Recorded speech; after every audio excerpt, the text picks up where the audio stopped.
నమస్తే అన్న అందరికీ నమస్కారం. కువైట్ మరియు గల్ఫ్ దేశాలను ఇరాన్ రెచ్చగొడుతూ ఉంది. ఇరాన్ దాడులు నరికట్టడానికి మరియు అంతర్జాతీయ మద్దతును సమీకరించేందుకు జెనీవాలోని గల్ఫ్ దేశాల కూటమి ఐక్యరాజ్య సమితి మానవ హక్కుల మండలిలో తన యొక్క ప్రయత్నాలను కొనసాగిస్తూ ఉందని చెప్పి కువైట్ తెలిపింది.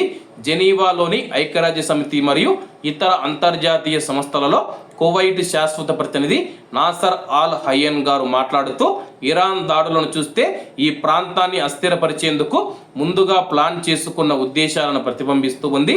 దీని వలన ప్రాంతీయ పరిధిని దాటి విపత్కర పరిణామాలు సంభవించని చెప్పి హెచ్చరించారు. అంతర్జాతీయ చట్టాలు, ఒప్పందాలను ఉల్లంఘించే తీవ్రమైన రెచ్చగొట్టే చర్యలు జరుగుతూ ఉన్నప్పటికీ సమన్వయం, ఉద్రిక్తతలను తగ్గించాలని పిలుపునిచ్చిన గల్ఫ్ దేశాలు నాయకత్వాన్ని ఆల్ హయన్ గారు ప్రశంసించారు.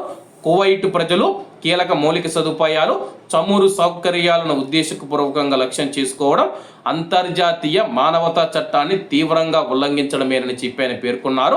ఇరాన్ చర్యలు ప్రపంచ ఆహార సరఫరా చైన్లను దెబ్బతీసే ఒక వ్యవస్థీకృత ఆర్థిక దాడికి పాల్పడటమేనని చెప్పేసి, హార్ముజ్ జలసంధిని మూసివేస్తే ప్రపంచ ఆహార భద్రత పైన తీవ్ర పరిణామాలు ఉంటాయని హెచ్చరిస్తూ ఐక్యరాజ్య సమితి నివేదికలను రాయబారి గుర్తు చేశారు.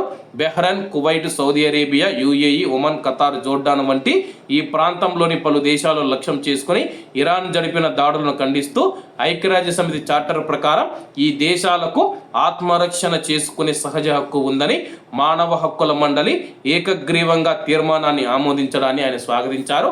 ప్రస్తుతం ఇరాన్ చేస్తూ ఉన్న దాడులు ఏవైతే ఉన్నాయో కువైట్ మరియు గల్ఫ్ దేశాలను రెచ్చగొట్టి యుద్ధంలోకి తీసుకురావాలని చెప్పి ఇరాన్ ప్రయత్నిస్తూ ఉంది.